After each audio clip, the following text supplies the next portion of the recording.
Usually when we want to solve a problem, I mean, our very first instinct is to just, pull out the magnifying glass. Oh, absolutely. Like a detective at a crime scene. Right, exactly. Like a detective. You isolate the issue, you stare right at the muddy footprints, and you analyze every single flaw. You're trying to reconstruct exactly what went wrong so you can fix it. Yeah.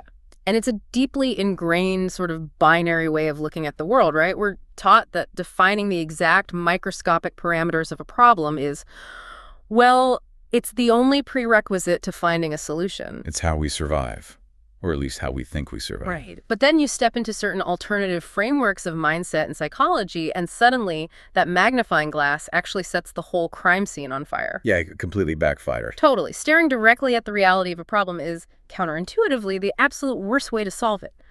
So today we are doing a deep dive in some excerpts from a 2023 talk by Abraham Hicks. And this is fascinating stuff. It really is. We are going to unpack the mechanics of mindset outlined in this material, specifically looking at concepts like abundance, manifestation, and how to overcome what the text calls shortage consciousness. Which is such an interesting term. Our core mission for you today is to decode the very specific strategies this speaker suggests for, shifting from a mindset of lack to a mindset of continuous flow. Because we're examining a framework that argues our thoughts literally dictate our access to physical resources. Yep.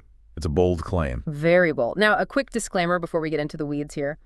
The material we are looking at is rooted in metaphysical and spiritual frameworks. It's not a standard economics textbook. Not at all. So we are going to explore and analyze what this text argues about the mechanics of thought purely impartially. Think of this as examining a fascinating alternative perspective on human psychology and emotional regulation. Exactly. We're looking at how the internal logic of the system holds together. We're not endorsing these ideas as objective truth, but rather... Yeah, whether you view these concepts as literal universal laws or simply as, profound psychological metaphors for overcoming cognitive bias, the mechanics described here really challenge the foundation of how most of us operate under stress. They completely flip it upside down. Okay, let's unpack this. Let's start with a central counterintuitive premise. The framework provides this really fascinating rule of thumb for how to handle our thoughts, based entirely on the concept of momentum. Momentum is huge in this text. Right, and it boils down to this strategic difference between being general and being specific. So, the underlying argument here is that when you are feeling negative or resistant about any subject, you must force yourself to become as general in your thinking as possible. Because general thoughts inherently slow down mental momentum. Exactly. Conversely, when you're feeling positive and aligned, well, that is the moment to get hyper-specific, because specific thoughts speed momentum up. And this is a complete inversion of how human beings usually behave. Oh, 100%. When we're angry or stressed, we tend to fixate on the exact specific details of why we're upset. Like, if you have a fight with your boss, you don't just feel generally annoyed. No, you start listing the 14 specific things they did wrong since last Tuesday. Exactly. You build a whole case file. But this philosophy says that is a massive trap. If I'm synthesizing this correctly, it's a lot like driving a car. Okay, I like this analogy. Right. So if you suddenly realize you are heading in the completely wrong direction, which would be the equivalent of a negative emotional state, you don't hit the gas. Because getting specific is hitting the gas. Yes. You take your foot off the pedal, you get general to slow your momentum down so you don't crash, which then allows you to eventually turn the car around. The psychological mechanism beneath that driving analogy is what makes this so compelling, really. Like, why does getting hyper-specific when you're already in a bad mood only dig the hole deeper? Right. Why do we do it? Well, when your baseline emotion is negative, your brain essentially becomes a magnet for more evidence of that negativity. It's what psychologists might call a confirmation bias loop. Oh, wow. Yeah. If you start defining the precise parameters of your lack, detailing exactly who wronged you or exactly how much debt you have. You're giving that negative emotion high-definition clarity. Exactly. You are accelerating the momentum of a threat state. So you are basically feeding the beast of the bad mood by handing it an itemized menu. That's a great way to put it. By consciously shifting to general statements, saying something like, things have been tough, but they usually work out eventually, you effectively blur the image. You remove the sharp edges of the problem. Yeah, and blurring the focus immediately lowers your physiological and emotional resistance. It's an emotional damage control strategy, really. But if getting general is the key to slowing down a negative spiral, I feel like it begs a rather large question. Which is? Why do we naturally default to the opposite? Why do we naturally obsess over exactly what we lack? The text suggests it's because we are all infected with a flawed foundational premise. It called it a cultural virus, basically shortage consciousness. Yes, shortage consciousness. Yeah. It's defined in this material as the deeply ingrained collective belief that there is a finite pile of resources in the world. A finite pile. Right. People operate under the assumption that this pile is just sitting there, static, being divided up among everyone. And usually they believe it's being divided unfairly. So it's the classic pie analogy. The pie is only so big, and if someone else gets a massive slice, that mathematically guarantees there are only crumbs left for me. Exactly. But the Hicks material completely dismantles this premise. They argue that resources are not finite. In fact, they claim resources are exponentially expanding purely because of human desire. Wait, expanding because of desire? Yeah. This is where the metaphysical and the economic blend seamlessly in the text. The speaker points out that the economy isn't made of physical stuff being, like, piped in from other planets. Right, or trekked in from some static subterranean reserve. Exactly. The economy expands because human thoughts and ideas materialize into resources. Think about innovation, services, digital landscapes, agricultural advancements. So those are literally materialized thoughts. Yes. Yeah. Therefore, shortage consciousness is based on a fundamental misunderstanding of reality. There's a never-ending flow of abundance because human desire is a renewable, never-ending resource. That is wild. And the text introduces a really vital distinction here between what they call conditional and unconditional alignment. Right, the conditions versus the unconditions. Yeah. So the condition is the physical reality, like the actual bank account and the exact number of dollars currently sitting in it. The unconditioned is how you feel internally completely, regardless of that external math. Right. But, and I have to push back here on behalf of anyone listening who's stressed out. Yeah. If you're sitting at home right now looking at a $500 electric bill and a $40 checking balance, you're probably thinking doing that math isn't negative thinking. It's just facing facts. Yeah, it's survival. Like, how can acknowledging a mathematical reality be considered a detrimental action in this framework? I know it sounds irresponsible at first glance. Yeah. But looking at a current reality that does not support your desires generates specific, highly charged, negative thoughts. Okay. Remember the momentum rule of thumb we just established. If your financial reality is currently poor, staring at the specific numbers puts you in a negative momentum spiral. Yeah, I see. So you were staring at the muddy footprints while the house burns down. Yes, you are hitting the gas in the wrong direction. Because I am combining specific focus with a negative emotional baseline. Exactly. The material advocates for unconditional prosperity. This means you must conceptually take the blocked reality out of the equation entirely in order to let the flow return. Take reality out of the equation. Yeah. The specific math of your debt is a condition that is holding your mood hostage. And the text uses this brilliant physical metaphor. It compares this dynamic to a cork held underwater. Oh, I love the cork analogy. It's so good, right? The natural state of the cork is to float. And the natural state of human experience, according to this framework, is abundance and well-being.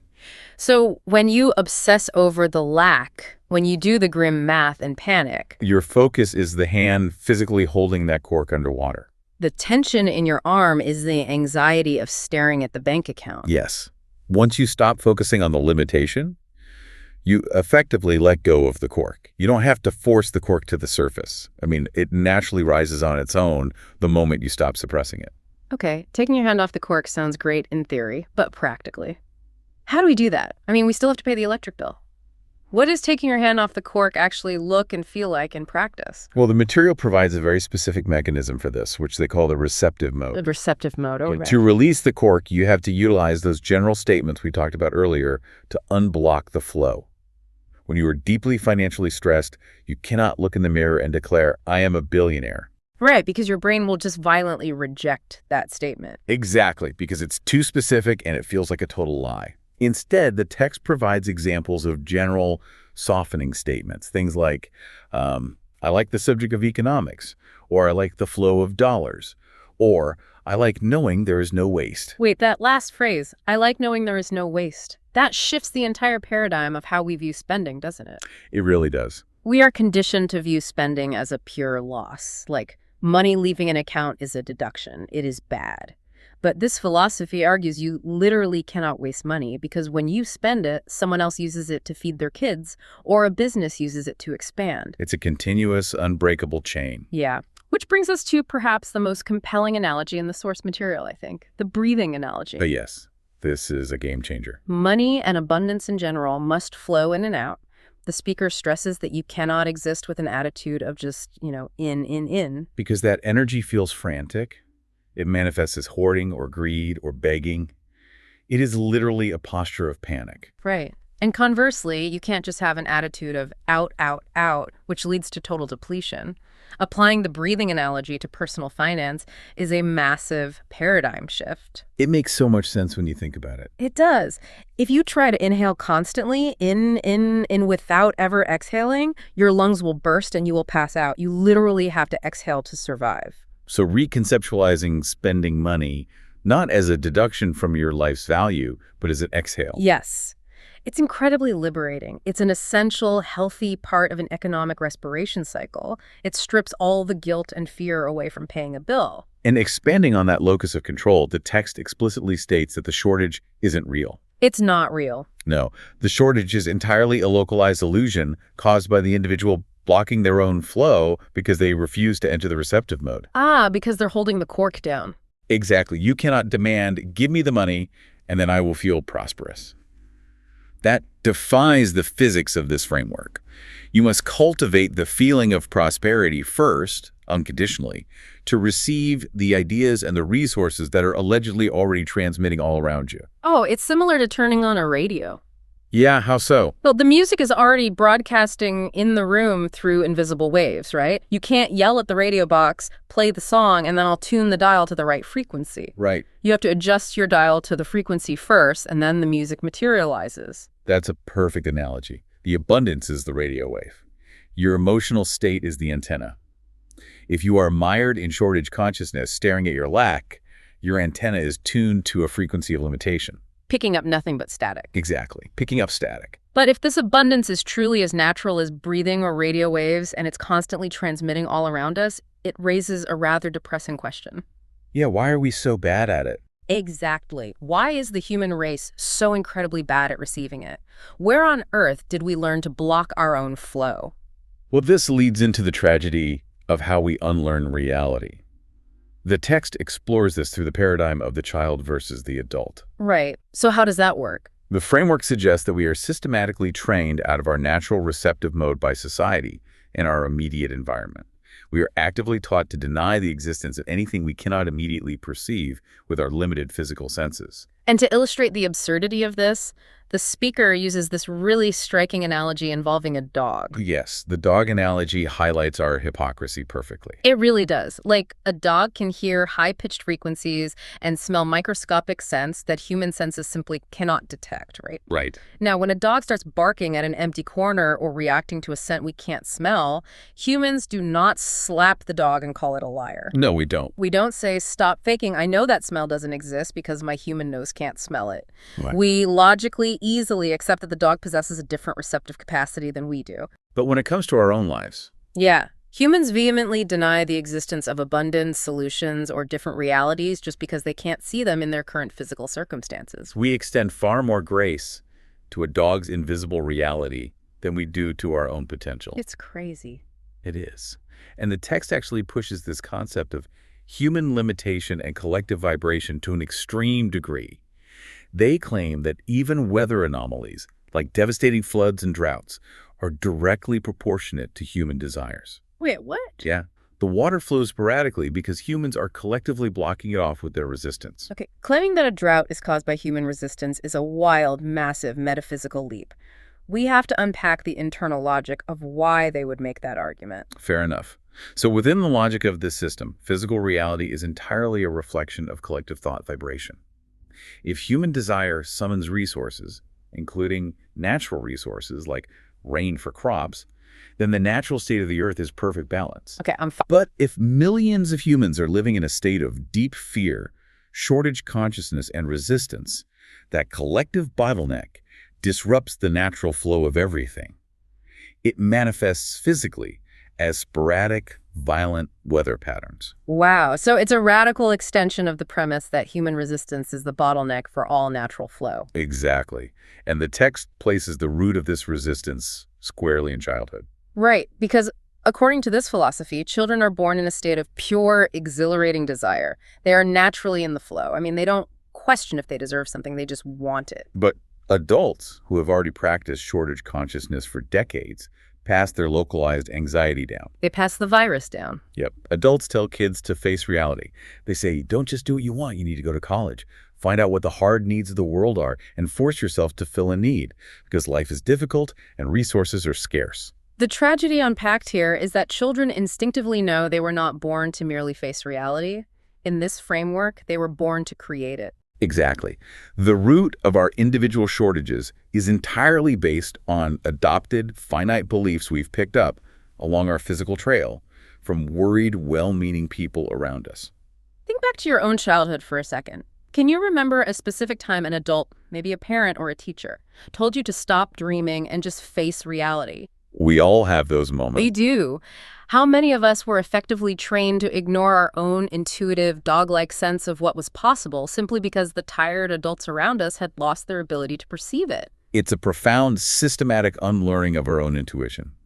We end up burdened by these inherited adult realities, which create massive, invisible walls of resistance on our life's path. So we are basically walking around carrying all these inherited blocks. So how do we actually navigate around this resistance to get what we want? Because we can't bulldoze through it. Right. Bulldozing requires getting highly specific and highly negative, which we already know stops momentum. So what is the alternative? The alternative, introduced in the material, revolves around the mechanics of how our inner being guides us. They refer to this navigation system as the path of least resistance, though the speaker notes a far more accurate term would be the path of most allowance. The path of most allowance. I like that. It implies you aren't fighting anything at all. You are just yielding to a current. Yes. But what exactly does the text mean by inner being in this context? Within this framework, your inner being functions as a broader, non-physical perspective. Or you could think of it as a deeply embedded subconscious GPS. Okay, it's yes. This part of you holds the complete map. It knows exactly where you are right now. It knows exactly where your desired outcome is. And critically, it knows where every single piece of resistance and shortage consciousness is located on your current trail. Wow. And it actively calls you around, under, and through that resistance without any judgment. It doesn't condemn you for having the blocks. It simply calculates the easiest route around them. The text shares a brilliant anecdote about Esther, the speaker channeling this material, to illustrate exactly how this subconscious GPS works practically. Yes, the lost paper story. Right. So Esther had lost a highly important piece of paper. She needed it immediately. And her initial reaction was, of course, high resistance. She panicked, got frantic, started tearing through boxes, and scolded herself for being disorganized. She was engaging in a specific negative thought pattern. She was hitting the gas while the car was facing the wrong direction. Exactly the opposite of what the rule of thumb dictates. And because of that resistance, she couldn't find the paper. She was blinding herself to it. Yep. Finally, she gave up. She completely dropped the subject and went to have lunch. And after lunch, her mind was on something completely different. She went looking for a second, completely unrelated object, an object she had absolutely zero stress or resistance toward. And sitting right next to that second object Was the lost piece of paper. The mechanics of how that problem was solved are just fascinating. Going to lunch wasn't just quitting. It was a strategic, physiological, and mental shift. Yeah. By stepping away, Esther shifted from the specific negative of frantic searching to the general action of eating a meal. That shift moved her nervous system out of a threat state. Her brain went from tunnel vision to peripheral vision. She took her hand off the cork, which opened her receptive mode. It is the ultimate proof of concept for their framework. Her intuition, her inner being, couldn't guide her directly to the paper while she was screaming at herself because her antenna was tuned to the frequency of "I lost it." Right. The GPS had to guide her to a different object she liked, knowing full well the paper was sitting right next to it. The core lesson synthesized here is that navigating reality isn't about aggressively digging yourself out of a hole. Because digging only makes the hole deeper. Exactly. It is about accepting that your resistance exists without condemning yourself for it. It is about softening your focus, allowing your intuition to guide you through a path of lesser resistance, and letting the natural flow of reality deliver the outcome. That is just incredible. So let's summarize the paradigm shift we've explored today. First, we have to conceptualize thoughts themselves as the raw, renewable resources of our reality. Yep. Second, recognize the trap of the magnifying glass. Getting specific and hyper-focused when you are stressed only accelerates negative momentum. Pull back, go general, and take your foot off the gas. Slow the momentum down. Exactly. Third, embrace the breathing analogy. Abundance flows in and out. Spending isn't a loss, it is an economic exhale.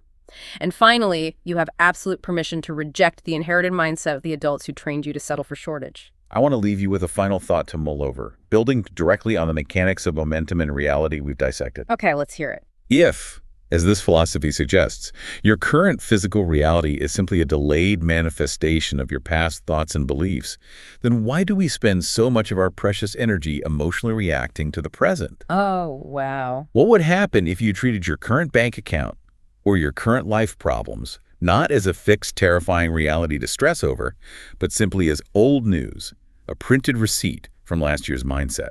Treating your current stress as nothing more than a receipt from last year's mindset. That means tomorrow's receipt hasn't been printed yet, and you have the power to change the order. Exactly. So next time you're faced with a seemingly unsolvable problem, put down the magnifying glass, step away from the muddy footprints, and just go have lunch. We'll see you next time.